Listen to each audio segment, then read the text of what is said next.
ضرورت اس امر کی تھی کہ حماس اور الفتح میں حقیقی پائیدار اور مثبت روابط فروغ پائے جاتے تاکہ مسئلہ فلسطین کا کوئی حل سامنے آ سکتا۔ اسرائیل میں انتہا پسند حکومت برسر اقتدار آ جانے کے بعد حماس اور الفتح میں خوشگوار تعلقات کی ضرورت پہلے سے کہیں زیادہ ہو گئی ہے، کیونکہ انتہا پسند اسرائیلی حکومت فلسطینی ریاست کی تشکیل کے ہرگز حق میں نہیں۔ اسرائیلی وزیر اعظم نیتن یاہو بارہا دو ریاستی فارمولے کو تسلیم کرنے سے انکار کر چکے ہیں۔ فلسطینی ریاست کی تشکیل کی نفی تو ان کا وتیرہ خاص بن چکی ہے، حالانکہ اس وقت عالمی محاذ پر نیتن یاہو حکومت کو سخت تنقید کا سامنا ہے۔ یورپی یونین نے بھی اسرائیل کو خبردار کیا، جبکہ امریکی صدر اوباما نے بھی بطور خاص دو ریاستی فارمولے کا تذکرہ کیا، مگر اسرائیل کے کان پر جوں تک نہیں رینگی اور وہ کسی صورت دو ریاستی فارمولے پر گھٹنے ٹیکنے کے لیے تیار نہیں تھا۔ وہ یورپی یونین اور امریکہ کے دباؤ میں آنے کی بجائے ان پر شد و مد سے دباؤ ڈال رہا تھا کہ وہ عربوں کی حمایت کرنا چھوڑ دیں، خصوصاً مسئلہ فلسطین میں دلچسپی لینا ترک کر دیں، ورنہ اسرائیل یورپی یونین سے تعلق توڑ لے گا اور امریکہ سے اپنے روابط ختم کر دے گا۔ اسرائیل کو جب عالمی سطح پر اپنی مخالفت نظر آتی ہے تو وہ مختلف تعویلات اور شرائط پر اتر آتا ہے۔ اسرائیلی وزیر اعظم نیتن یاہو نے فلسطینی حکومت سے مذاکرات پر مشروط رضامندی ظاہر کی تھی۔ نیتن یاہو نے کہا کہ وہ اسرائیل سے مذاکرات کے لیے تیار ہیں، مگر مذاکرات سے قبل اسرائیل کو تسلیم کیا جائے۔ نیتن یاہو کی یہ شرط چالاکی کے سوا اور کچھ نہیں، کیونکہ مذاکرات کا انعقاد پہلے ہوتا ہے اور کسی فارمولے یا ریاست کو تسلیم کرنے کی بات بعد میں ہوتی ہے۔ اسرائیل یہ سب کچھ پہلے چاہتا ہے، حالانکہ عرب لیگ متعدد بار کہہ چکی ہے کہ اگر اسرائیل چند جائز مطالبات کو تسلیم کر لے تو تمام عرب ممالک نہ صرف اسرائیل کو تسلیم کر لیں گے بلکہ اس سے صلح کن مفاہمتی عمل کو آگے بڑھایا جائے گا، اس سے تجارتی تعلقات کو بھی فروغ دیا جائے گا۔ اسرائیل کو یہ سودا منظور نہیں، کیونکہ وہ کچھ دو اور کچھ لو کے اصولوں کو ماننے کے لیے تیار نہیں۔ وہ اس بنیادی اصول کی دھجیاں اڑا کر دم لینا چاہتا ہے۔ یہی وجہ ہے کہ وہ کسی مطالبے کو ماننے کے لیے تیار نہیں، نہ وہ کسی امن فارمولے کو تسلیم کرتا ہے۔ اس کی یہ ہٹ درمی اور ڈھٹائی ساری دنیا پر عیاں ہے۔ اسرائیل اس وقت تک اپنے مقاصد میں کامیاب نہیں ہو سکتا اور نہ ہے جب تک وہ فلسطینی دھڑوں میں پھوٹ نہ ڈلواتا۔ اسرائیل کے الفتح سے قریبی روابط کسی سے ڈھکے چھپے نہیں۔ در حقیقت یہ اسرائیل ہی ہے کہ جو دونوں گروپوں میں محض آرائی کا خواہاں ہے اور اس کے لیے ماحول پیدا کرتا رہتا ہے۔ فلسطین میں دو دھڑوں کی اپنی اپنی مشترکہ سیکیورٹی فورس ہے۔ حماس کی سیکیورٹی فورس غزہ کے کنارے پر، جبکہ الفتح کی مغربی کنارے پر کام کر رہی ہے۔ فلسطین کی آزادی کے حمایتی فریقوں کی فورس تو ایک ہونی چاہیے، جبکہ یہ دونوں بجائے اسرائیل کے خلاف یکجا ہو کر صف آرا ہونے کے ایک دوسرے سے برسر پیکار ہیں۔ اکثر حماس اور الفتح کی فورسز کے درمیان جھڑپوں کا سلسلہ بھی جاری رہتا تھا، جو فلسطینی کاز کے لیے بذات خود نقصان دہ ہے۔ ایسے میں ایک مشترکہ سیکیورٹی فورس کے قیام کی ضرورت بہت شدت سے محسوس کی جا رہی تھی۔ مصر دونوں فریقوں میں مختلف معاملات کو لے کر چل رہا تھا۔ مصر کی مداخلت اور کوششوں کی وجہ سے دونوں فریقوں میں مشترکہ سیکیورٹی فورس کے قیام پر اتفاق رائے ہو گیا، لیکن اس فورس کے قیام کی تشکیل 2010 کے جنوری میں کی جانی تھی۔ اس وقت تک دونوں فریقوں میں امن اور باہمی اتفاق یا پختہ عزم رہنا ضروری تھا تاکہ یہ منصوبہ کسی گڑبڑ کا شکار نہ ہو۔ اسرائیل کی پوری کوشش یہ تھی کہ وہ ان دونوں فریقوں کو کسی بھی صورت یکجا نہ ہونے دے اور کسی نہ کسی طریقے سے ان میں پھوٹ ڈلوا دے۔ اسرائیل اپنے رویے میں لچک پیدا کرنے کے لیے تیار نہیں۔ ایسے میں اس کے سوا اور کوئی چارہ نہیں رہ جاتا کہ حماس اور الفتح بشمول دیگر تمام فلسطینی دھڑوں کے پوری طرح اسرائیل پر دباؤ ڈالیں۔ اسرائیل پر حماس اور الفتح کی یکجائی شاخ بن کر گزرے گی اور وہ خود کو سمیٹنے پر مجبور ہو جائے گا، کیونکہ فی الوقت اسرائیل کسی طرح کے سمجھاتے کے لیے تیار نہیں، جس کا ثبوت اسرائیلی وزیر اعظم نیتن یاہو کے بیانات سے ہوتا ہے۔ اسرائیلی صدر نیتن یاہو نے اعلان کیا کہ امریکی کوششوں کے باوجود مغربی کنارے کے مقبوضہ فلسطینی علاقوں میں یہودی بستیوں کی تعمیر جاری رہے گی۔ ہفتہ وار کابینہ کے اجلاس سے مطالبہ کرتے ہوئے انہوں نے کہا کہ کوئی ہمیں ایسا کرنے سے روک نہیں سکتا۔ اسرائیلی وزیر خارجہ لیبرمین نے سرحدیں 1967 کی پوزیشن میں لے جانے سے انکار کر دیا اور کہا کہ کئی اشروں سے جاری فلسطینی اسرائیلی لڑائی کا حل نہیں ہے، اس سے امن کی ضمانت نہیں ملے گی۔ اسرائیل حماس کو دشمن سمجھتا ہے اور وہ پسند نہیں کرتا کہ عالمی برادری حماس سے تعلقات بڑھائے یا حماس کو فلسطینی عوام کی رہنما تنظیم خیال کرتے ہوئے اس سے مذاکرات کرے۔ روسی وزیر خارجہ سرگئی لاروف کی حماس کے سربراہ خالد مشعل سے دمشق میں ملاقات کو اسرائیل ہضم نہیں کر پایا اور اس نے روس کے وزیر خارجہ کی خالد مشعل سے ملاقات پر مایوسی کا اظہار کیا اور کہا کہ اسرائیل روس کی طرف سے دہشت گرد تنظیم کے ساتھ تعلقات رکھنے کو سخت ناپسندیدگی کی نگاہ سے دیکھتا ہے اور اسے اس کا شدید صدمہ ہوا ہے۔ اسرائیل حماس کو دہشت گرد تنظیم قرار دیتا ہے اور اس نے عالمی سطح پر حماس کو دہشت گرد تنظیم قرار دلوانے کی مہم چھیڑ رکھی ہے۔ یورپی یونین اور امریکہ اسرائیل کے اسی پروپیگنڈے کی وجہ سے اور اپنے مفاداتی مقاصد کے لیے حماس کو کانٹا سمجھنے کی وجہ سے دشمن خیال کرتے ہیں۔ حماس بہادری اور دلیری کے ساتھ اپنے کاز کے لیے لڑ رہا ہے۔ وہ کسی لالچ یا دباؤ میں آ کر اپنے مقصد کو پس پشت ڈالنے یا فلسطینی جدوجہد آزادی سے دستبردار ہونے کے لیے تیار نہیں۔ اس نے اپنی جانوں اور مال کی پرواہ نہ کرتے ہوئے آزادی کا علم بلند رکھا ہے۔ ناظرین، آگے بڑھنے سے پہلے کامنٹ سیکشن میں ہمیں اپنی آراء سے ضرور آگاہ کیجیے گا کہ آپ کو ہماری یہ سیریز کیسی لگ رہی ہے۔ آئندہ آنے والی اقساط سے باخبر رہنے کے لیے ہمارے چینل کو سبسکرائب کر لیں اور ساتھ موجود بیل آئیکن کو ضرور کلک کر لیں۔ شکریہ۔ یورپ یہود نے اسے اپنے دباؤ میں لینے یا لالچ دینے کی بہت کوشش کی، مگر حماس اسی طرح کسی کے فریب میں نہیں آئی۔ حماس کا یہ سخت گیر رویہ اسرائیل اور یورپ کو کھٹکتا ہے۔ اب اسرائیل اس مقام پر پہنچ گیا ہے کہ وہ کسی کی بات ماننے کے لیے تیار نہیں۔ وہ یہودی آبادکاری کا سلسلہ بھی جاری رکھے ہوئے ہیں۔ امریکی صدر باراک اوباما نے بھی اسرائیل پر زور دیا کہ وہ مغربی کنارے میں یہودی آبادکاری کو روک دے۔ صدر اوباما نے کہا کہ اسرائیل کو بہرحال کسی سمجھوتے پر پہنچنے کے لیے یہودی آبادکاری کو روکنا ہوگا۔ انہوں نے ایک بار پھر دو ریاستی حل کی حمایت پر زور دیا اور کہا کہ وہ آزاد ریاستوں کا حل فلسطین، اسرائیل، امریکہ اور عالمی برادری کے لیے نیک شگون ہوگا۔ محمود عباس نے آزاد فلسطینی ریاست کی حمایت کرنے پر اوباما کے اعلان کا خیر مقدم کیا۔ پوپ بینڈیکٹ نے اسرائیل کا دورہ کیا۔ انہوں نے مقبوضہ بیت المقدس میں تمام مذاہب کے لوگوں کے ساتھ یکساں سلوک کی اہمیت پر زور دیتے ہوئے کہا کہ اس شہر میں رہائش، ملازمت اور تعلیم کے معاملات میں کسی مذہب کے لوگوں کے ساتھ بھی امتیازی سلوک نہیں ہونا چاہیے۔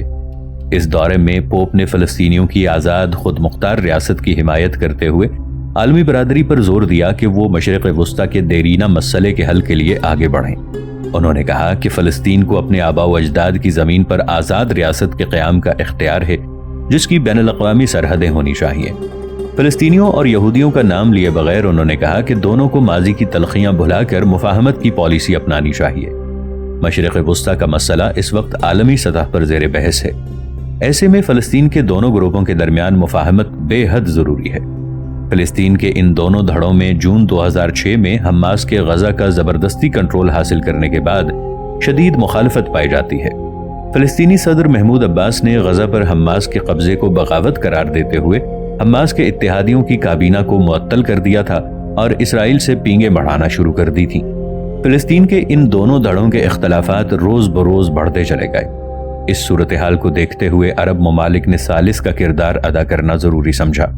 2008 میں سینیگال میں بھی ان دونوں کے درمیان مذاکرات کا سلسلہ چلا۔ سینیگال نے دونوں کے درمیان معاہدے یا مذاکرات کی بھرپور کوشش کی، مگر بیل کسی منڈے نہ چڑھ سکی۔ ان مذاکرات میں پیش رفت کا صحرا حماس کو جاتا تھا، جس پر حماس کے ترجمان نے کہا تھا کہ حماس نے مذاکرات کی طرف قدم بڑھائے ہیں، مگر الفتح تنظیم سے بھی مطالبہ ہے کہ وہ ایسے مثبت اقدامات کرے جو سنجیدگی اور اچھی نیت پر مبنی ہوں۔ سینیگال سے قبل مصر اور یمن نے بھی حمایت اور الفتح کے درمیان اختلافات ختم کرنے کی کوشش کی تھی۔ اب مصر نے دوبارہ دونوں فریقوں کو ایک معاہدے کی صورت میں اکٹھا کرنے کی کوشش کی۔ فلسطینی صدر محمود عباس نے سن 2007 میں اس وقت تک حماس سے بات چیت کرنے سے انکار کر دیا تھا جب تک حماس غزہ کا قبضہ نہیں چھوڑتی۔ سن 2008 میں یمنی حکومت کی ثالثی کے بعد دونوں دھڑے مذاکرات پر رضامند ہوئے۔ اس وقت بھی محمود عباس نے ان مذاکرات کو اس لیے قبول کیا کہ کوئی ایسی صورت نکل آئے کہ حماس غزہ کا کنٹرول محمود عباس کے حوالے کر دے۔ محمود عباس کا حماس کے ساتھ مذاکرات کو خوش دلی سے قبول نہ کرنے کی وجہ یہ بھی تھی کہ وہ اسرائیل کو ناراض نہیں کرنا چاہتا تھا۔ اسے یہ خدشہ تھا کہ اسرائیل الفتح سے تعلقات منقطع کر دے گا۔ اب محمود عباس کے حماس سے تعلقات کو اسرائیل صرف اس لیے گوارا کر رہا تھا کیونکہ اس نے غزہ پر جارحیت کے دوران اچھی طرح دیکھ لیا تھا کہ حماس کو کچلنا یا صفحہ ہستی سے مٹا دینا دیوانے کا خواب ہے۔ حماس اگر الفتح کے ساتھ کسی معاہدے میں آ جاتا ہے تو اسرائیل الفتح کو اپنے دام میں الجھا کر حماس کو بھی الجھا سکتا ہے۔ فلسطین کے عوام ان دونوں دھڑوں کے درمیان مفاہمت دیکھنا چاہتے ہیں کیونکہ ان کے خیال میں آپس کی لڑائی فلسطین کی آزادی کی جدوجہد کو سخت نقصان پہنچا رہی ہے۔ یہودی بستیاں آباد کرنے، فصیلیں کھڑی کرنے، دیہاتوں اور شہروں میں چیک پوسٹ قائم کرنے اور غزہ پر فوج کشی اور متواتر لوگوں کو حراست میں لینے سے امن و استحکام قائم نہیں ہو سکتا، اور یہ ایک طرف تو اسرائیل دو ریاستی فارمولے کو تسلیم کرنے کی بات کرتا ہے، دوسری طرف وہ اسرائیل کی بھرپور اور غیر مشروط حمایت کا بھی اعلان کرتا ہے، اور یہ کہ یورپی یونین کا یہی دو رخی اور دوغلا رویہ مسئلہ فلسطین کے درمیان رکاوٹ ہے، کیونکہ یہ رویہ اسرائیل کو شہ دیتا ہے کہ وہ فلسطینیوں کے حقوق غصب کرے اور اپنی منمانی کرے۔ دونوں فریقوں کے درمیان رکے ہوئے مذاکرات کے آغاز کا اعزاز مصر کو جاتا ہے۔ قومی حکومت کی تشکیل کے لیے بھی دونوں دھڑوں میں مذاکرات ہوئے تھے، مگر دونوں گروپ قومی حکومت کی تشکیل کے لیے حائل رکاوٹیں دور کرنے میں ناکام رہے۔ اس ناکامی کی بنیادی وجہ یہ تھی کہ فتح اسرائیل کے ساتھ کیے گئے معاہدوں کی پاسداری کے لیے حماس پر زور دے رہی تھی، جبکہ حماس کا ان مذاکرات میں موقف رہا کہ ان معاہدوں کے ضمن میں پابندی کی بجائے احترام کا لفظ استعمال کیا جائے۔ 2007 میں بھی حماس اور فتح قیادت کے درمیان مختصر مدت کے لیے فوجی اتحاد کی حکومت تشکیل پائی تھی، لیکن اس حکومت کو محمود عباس نے ختم کر دیا تھا، جس کے بعد حماس نے فتح کے کارکنوں اور سیکیورٹی فورسز کو مختصر لڑائی کے بعد نکال باہر کیا تھا۔ قومی مصالحت کے عمل میں کوششوں اور حقیقی عزائم کی ضرورت ہے۔ حائل رکاوٹوں کو لچکدار رویے سے ہی دور کیا جا سکتا ہے۔ اس سلسلے میں اتفاق رائے تبھی ہو سکتا ہے جب متوازن فارمولہ تشکیل پائے۔ قاہرہ میں متحارب فلسطینی گروپوں میں جاری مذاکرات کے دوران قومی حکومت کی تشکیل کے لیے بات چیت ہوئی تھی، جس میں 5 قومی مذاکراتی کمیٹیاں کام کر رہی تھیں۔ ان کمیٹیوں کو صدارتی اور پارلیمانی انتخابات کے انعقاد کے لیے تجاویز مرتب کرنا تھیں۔ سیکیورٹی سے متعلق امور کے حوالے سے بھی پیش رفت ہوئی تھی، مگر کوئی حتمی نتیجہ برآمد نہیں ہو سکا تھا۔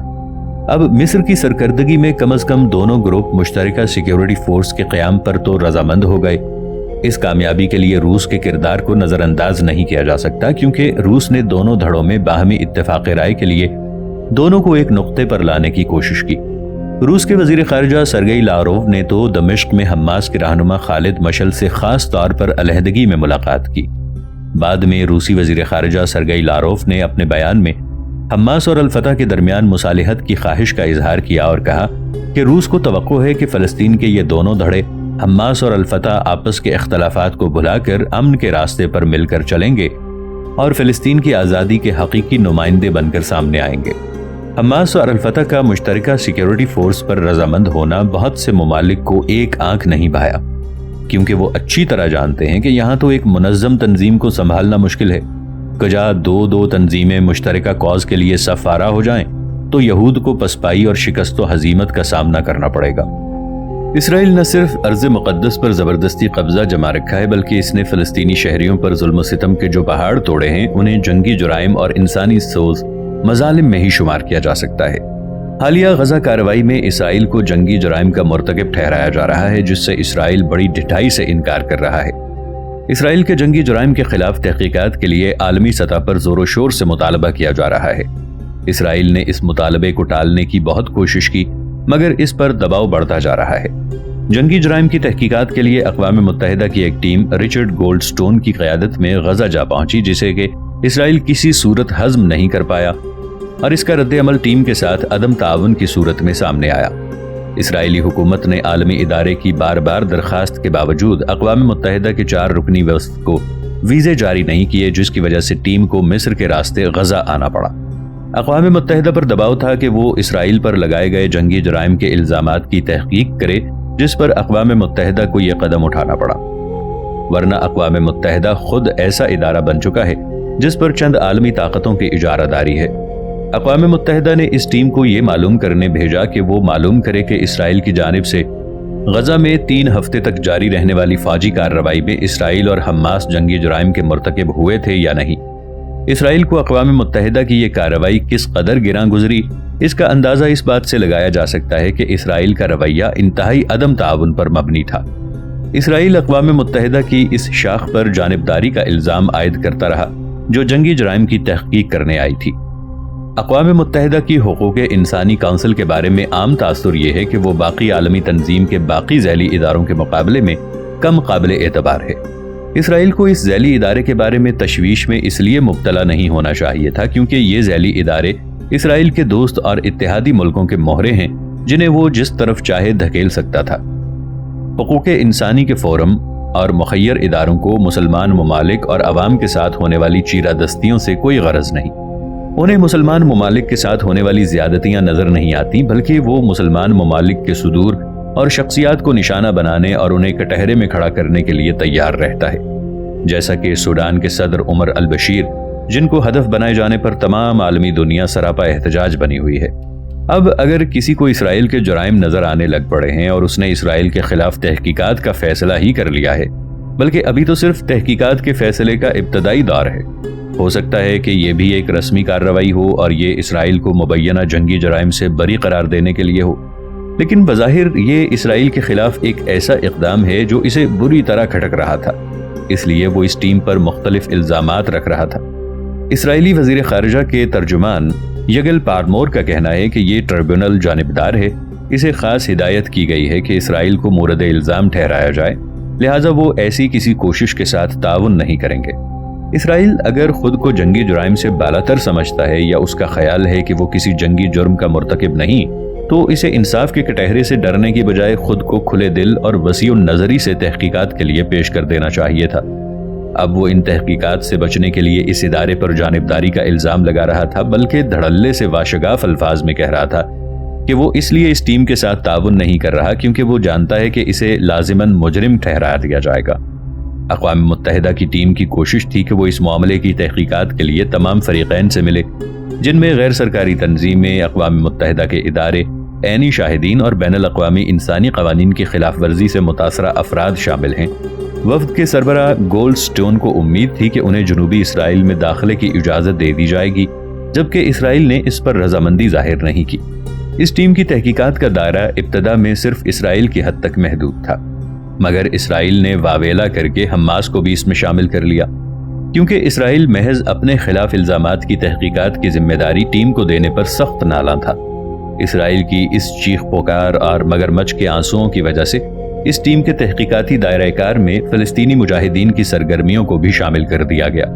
اقوام متحدہ نے اپنی رپورٹ میں اسرائیل پر الزام دیا کہ اس نے عالمی ادارے کی عمارت کو تباہ کر کے اس میں پناہ لینے والے لوگوں کو ہلاک یا زخمی کر دیا۔ اسرائیل نے غزہ میں عالمی ادارے کی املاک کو نقصان پہنچایا تھا، جس پر اقوام متحدہ نے اسرائیل سے $1.10 ہرجانے کا مطالبہ کیا تھا۔ اسرائیل کے جنگی جرائم کی فہرست بہت طویل ہے۔ غزہ کارروائی میں اس نے مظالم کی انتہا کر دی ہے۔ ان حملوں میں اسرائیل نے فلسطینیوں پر جہنم کے دروازے کھول دیے تھے، حتیٰ کہ اقوام متحدہ کو بھی نہیں بخشا۔ اقوام متحدہ کے ایک سکول پر اسرائیل کے حملوں میں 40، ایک اور حملے میں 3 پناہ گزین شہری ہلاک ہوئے۔ اسرائیل کے حوالے سے یہ کوئی حیرت کی بات نہیں۔